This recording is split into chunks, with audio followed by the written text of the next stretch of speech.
In introducing Lucy, she needs little introduction now, other than that if you've not yet had a chance to read this book, if I could tell you just one thing, in addition to Lucy's wise words, you'll find some people like Judi Dench and Bill Clinton and Andy Murray and Margaret Atwood and Simon Cowell and Claire Balding. Suffice to say that they wouldn't have been on my list, apart from perhaps Claire. So would you please welcome Lucy, who's going to talk about the magic of mentoring.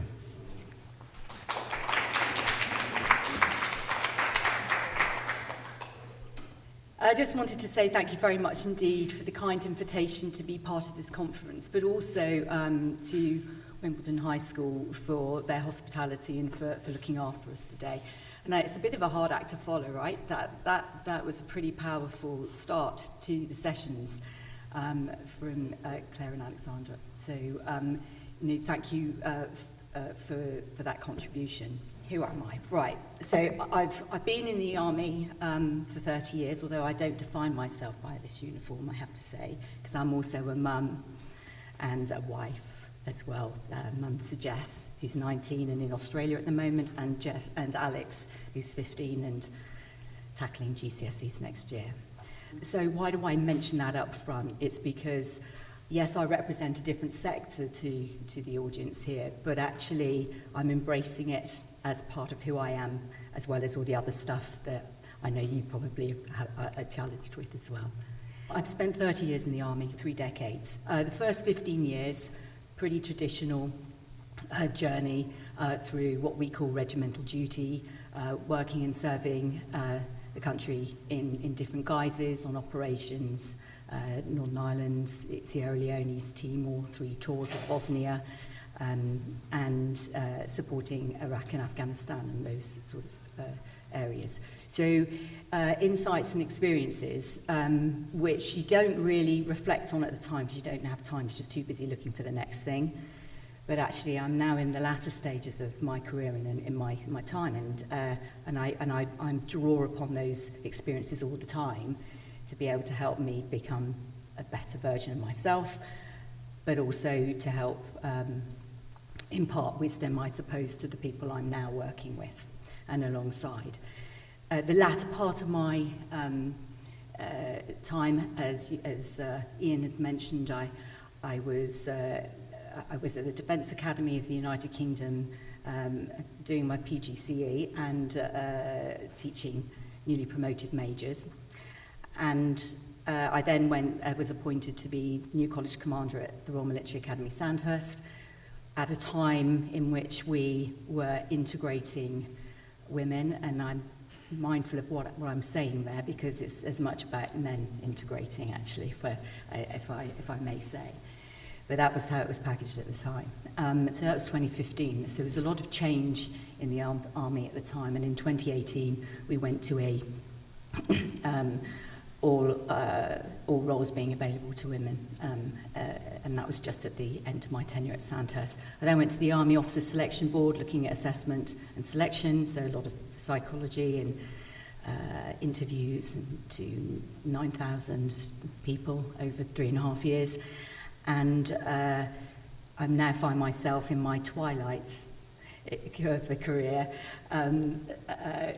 adding value back at the Defence Academy and the Land Command and Staff College with the privilege of directing courses for our majors in the British Army, of which we see 25% of them every year. So an important comprehensive course, and changing tone and culture is my agenda. So that's where I'm coming from. But the magic of mentoring then, why is a programme for mentoring, what's the purpose, what are my insights into that? And over the next 20 minutes, 25 minutes or so, I'm just going to put some reflections out there, but I would really value any questions that you may have and any experiences or observations you make of your experience in the programme. I'm wearing a uniform, okay, so representing a very different experience maybe to some that you may have in front, that I've got in front of me. So why is that adding any value? Because it is arguably, on the surface, armed forces, military operation, very different environment. But we're all human, yeah? And actually, in the educational sector, there is a form of hierarchy.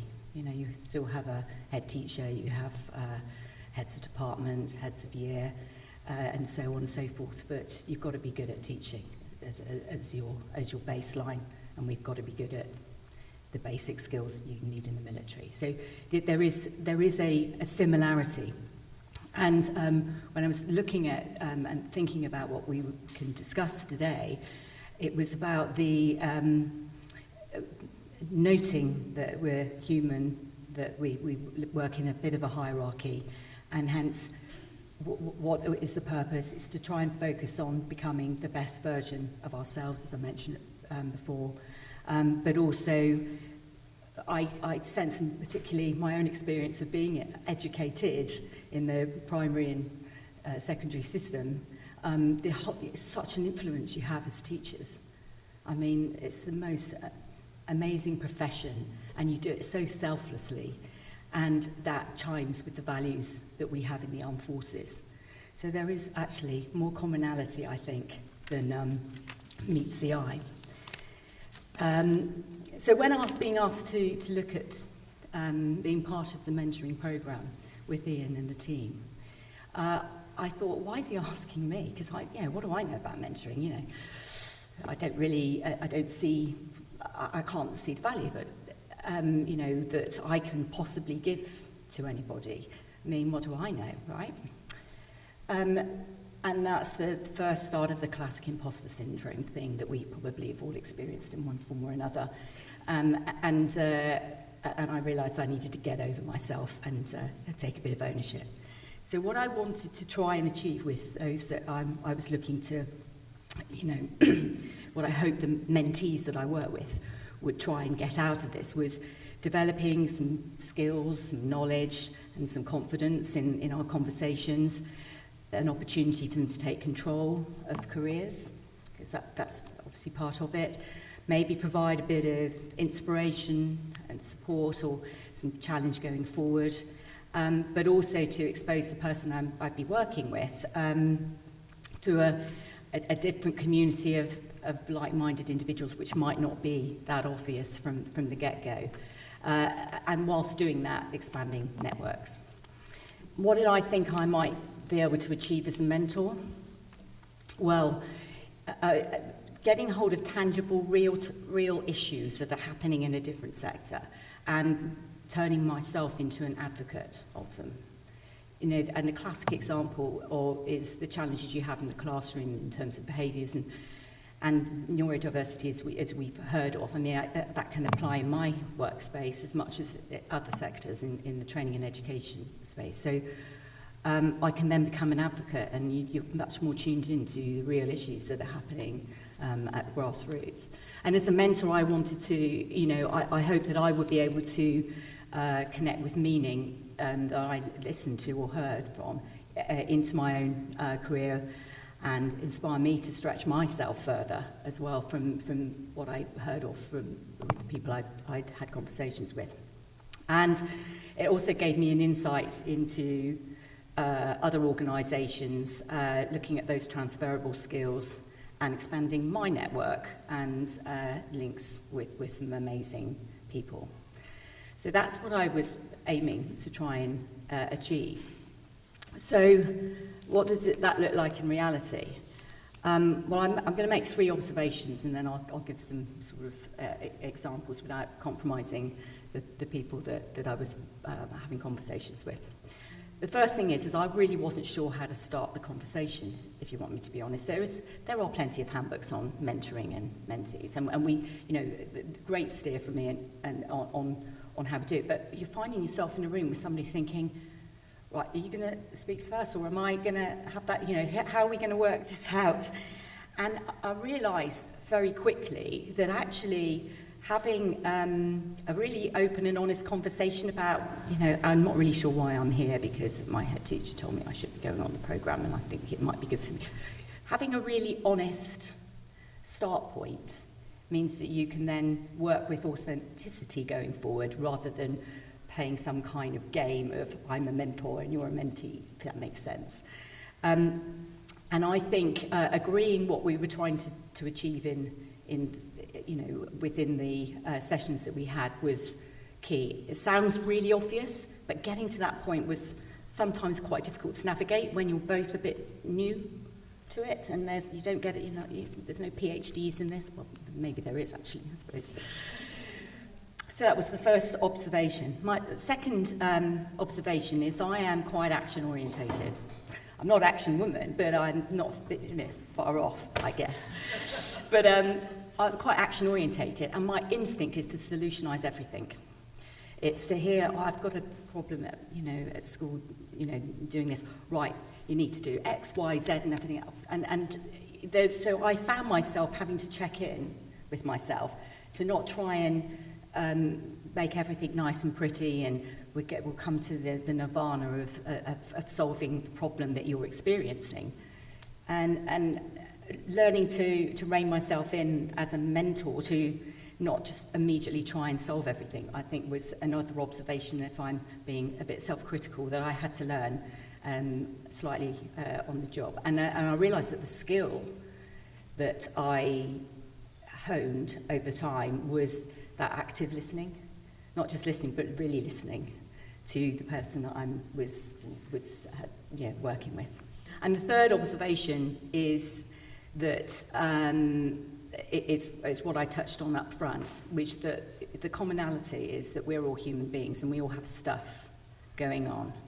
A couple of you know in the room that I had a scare with cancer last year, and I had to have a massive hysterectomy.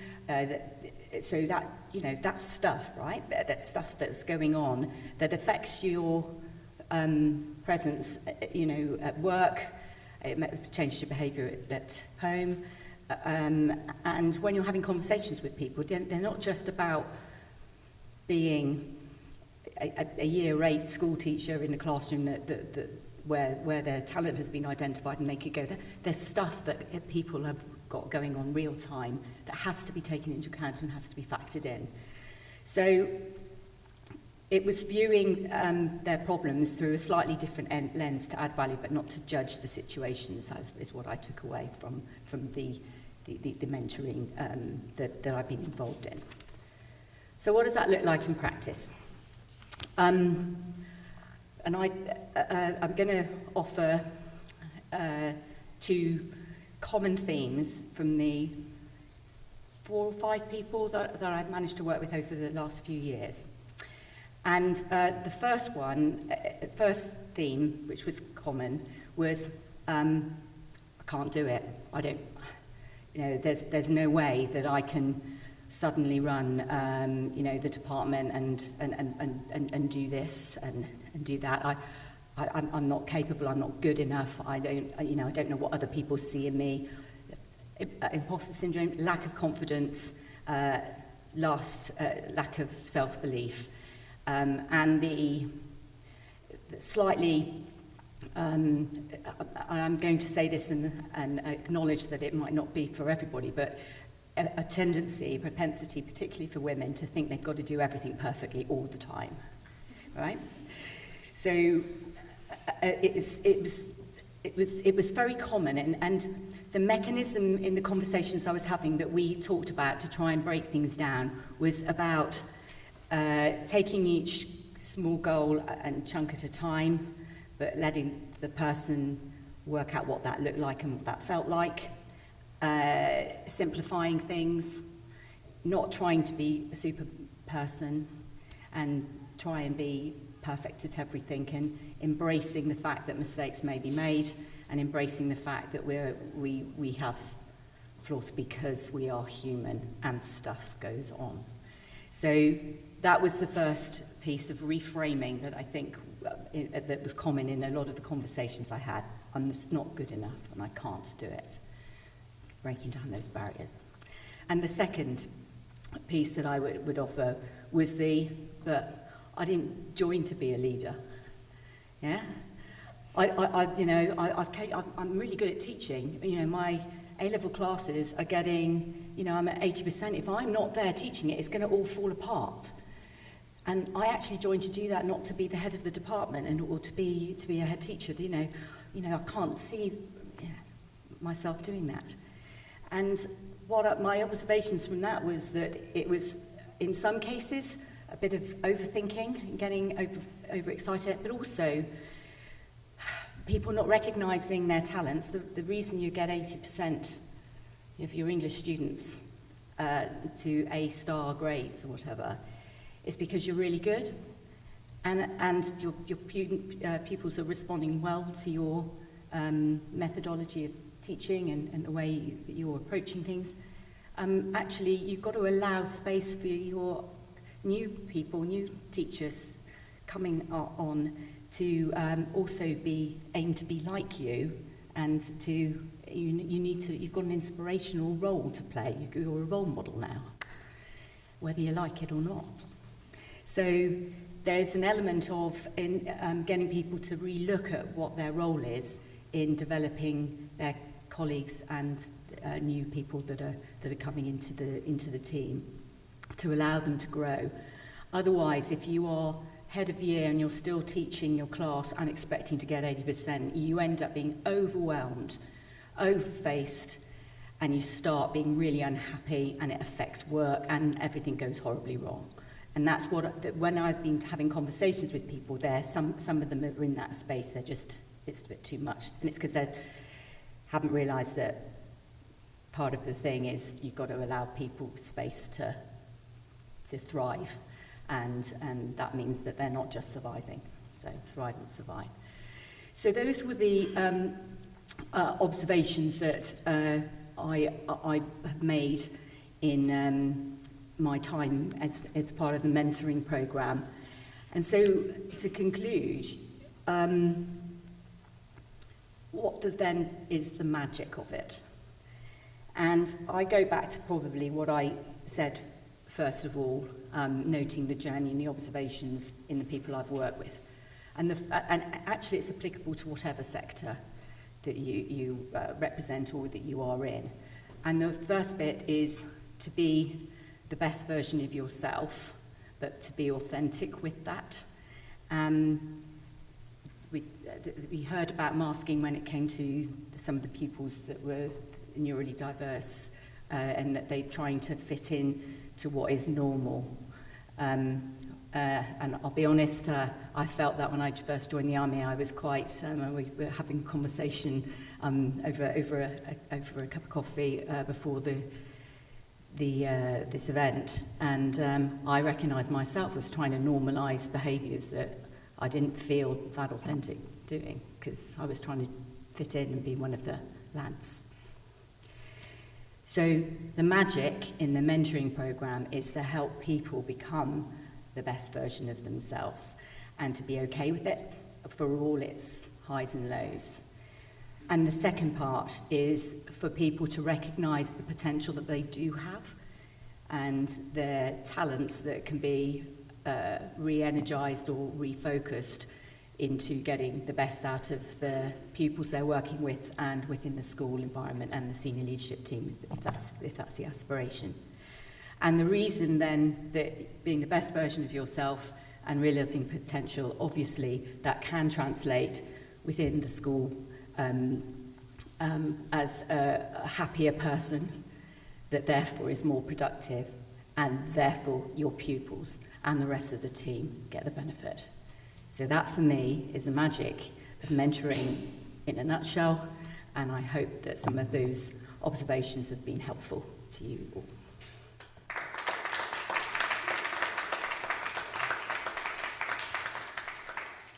Lucy, thank you so much. That was fantastic, thoughtful and inspiring. When we were talking some time ago, you were comparing the way that you talent spot in the army by comparison with what you perceive happens in education, which is that you see somebody potentially 2 or 3 years out and can start working with them informally, rather than just landing them in a role which they've not had the thought and the preparation for. Could you give your observations on that, please? That's about spotting talent and talent isn't necessarily high achieving. It's talent in whatever area that you're focusing on. But it's identifying your future leaders in the case of the Army Officer Selection Board, and what we see in our soldiers, in our enlisted people, and talent spotting those, and then creating the opportunities for them to showcase their potential, and then being able to put them through a programme in which we can assess and then offer them commission service, for example. What does strike me within the education sector that we do in the military is we have deliberate, focused interventions when we're going into the next level of management or leadership. And I noticed that doesn't necessarily happen until you hit head teacher level. Would that be about right? You know, there's an opportunity there, right? So you could create these, but there's nothing. Whereas every time we go up a rank, including our soldiers, we have a deliberate residential or online training package in order to help equip them with the tools to be able to deal with the increased span of either command or responsibility, because they're going to be accountable for it, so we need to equip them with the right tools. And I noticed that that's not necessarily obvious in the educational sector. That means it's quite difficult to talent spot your people and create the opportunities maybe for them, and for them to feel comfortable in the future roles. Is an observation. It's not a criticism, it's just an observation. You know, it's an interesting one. I love the fact, from what I've been hearing from just the first introductions today, is that you're empowering a lot of the young women in your schools to start doing that. You're creating opportunities for them to lead. You're creating opportunities for them to have a voice, to communicate well, to feel valued, to belong, to feel part of the team, so they can become something better when they leave your care, and which is a huge sort of privilege that you have in your profession and vocation. So talent spotting people is tricky if the opportunities are not there for that to be seen, and a programme isn't there for you to be supported. But maybe that's some work to consider. And in the vacuum of that, or in addition to it, I think that's where mentoring can really add its value, because you're outside of the maelstrom and busyness of marking until goodness knows what at night, or having to prepare your lesson planning for the following day, or running all the other stuff in the margins that you're expected to do on top of the day job. You've got some space to think properly and clearly with you about the next steps in your career. I really loved your comments on perfectionism, because I think that's a big cause of unhappiness. But the three words that I thought came across very strongly to me were change, culture, and values. And I just wondered what your personal top three values were. Love that. Thank you for the question. I'm an ambassador for Girl Guiding, right? And I was literally, I've just done a spreadsheet to do a badge in a night. And part of it is exactly this. It's about where your values are and where your direction of travel is, because that keeps you on the straight and narrow. That's your compass, it's your home direction. And every time you slave off it, you need to get yourself back on, or have help to get you there. So it's a really good question. I suppose my values are aligned with that of my organisation. So courage, selfless commitment, integrity, those sort of strengths which keep us honest as an organisation. But in terms of my own values, which are aligned with the organisation, but I have to remind myself of what I'm doing, is making sure I have purpose in everything I do. So every decision I make, is it linked to a clear purpose that is going to help make things better? Am I being kind to people? Am I getting the best out of a person without destroying a team? Am I able to achieve the task and goal that I've been set without compromising, people's well-being or welfare. So it sounds a bit soft, and maybe it's not as green as you might be expecting. But for me, that keeps me absolutely centred on my purpose, not just in the organisation, but as a role model to my kids, as a good partner to my husband, and a good citizen in the world. Yeah. Thank you so much, Lucy. That was amazing, as always. One of the things that really resonated for me and that I see as really interesting where the Army does something very different is the whole selection process and the very deliberate creation of a leadership trajectory or a leadership development path.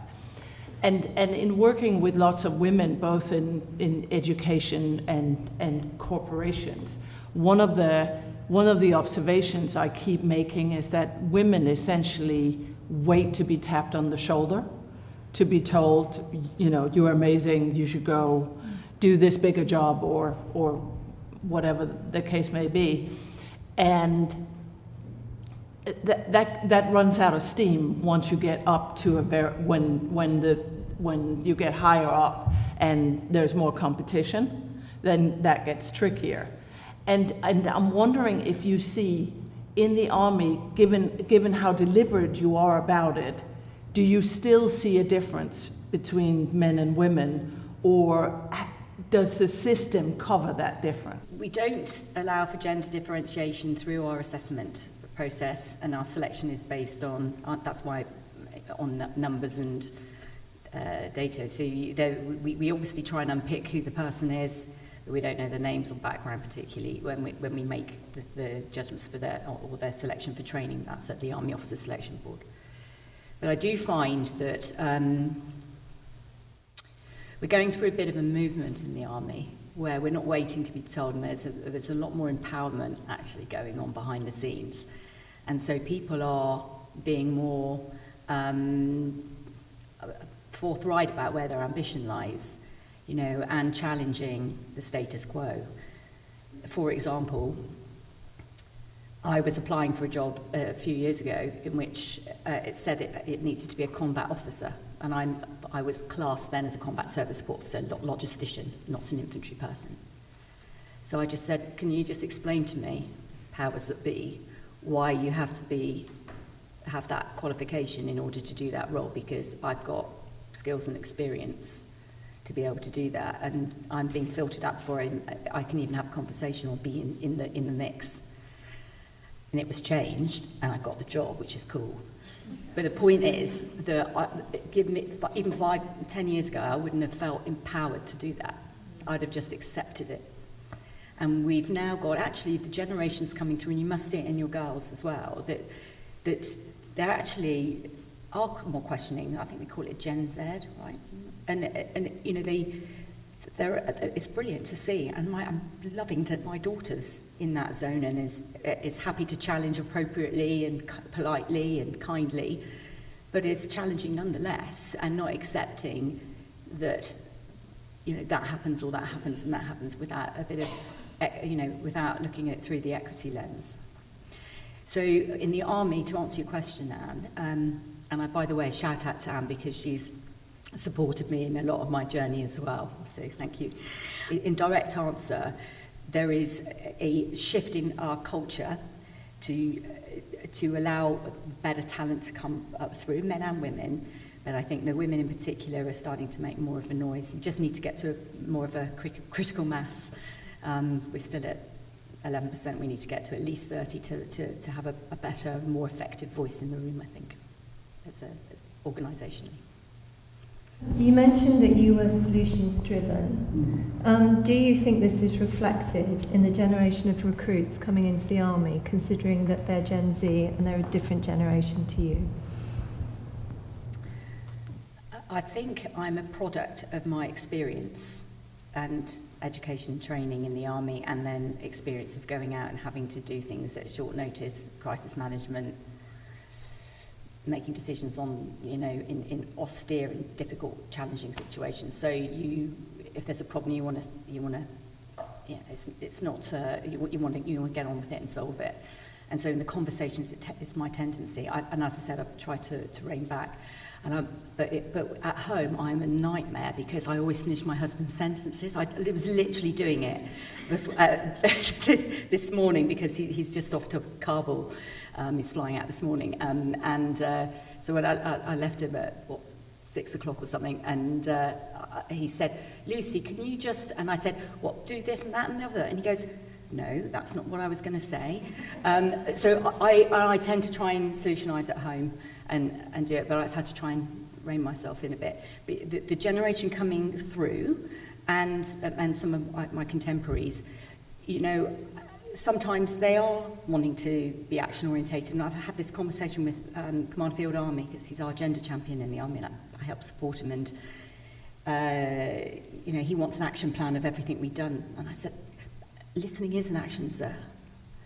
Listen to your people. That is an action, just like listening to the girls that were had some neurodiversity within the school. That, you know, just listening is the starting point, and then you're in a better position to influence and then make changes. But you don't need to have an action list that then suddenly everybody's got to run around and chase it 5 minutes before the next meeting. You know, I recognise that I want to make a solution. I think what we're trying to do in the education space for our officer corps and for our soldiers is get them to have thinking strategies that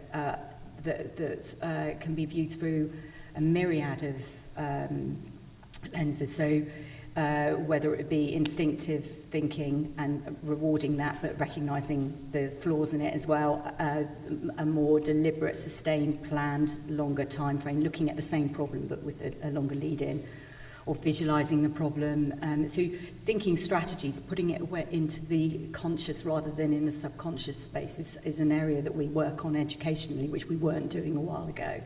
And I think that helps my generation recognise the talent in the younger generation coming through, where it's a bit more obvious, perhaps. Yeah, that's a good question. Thank you. Lucy, thank you so much once again.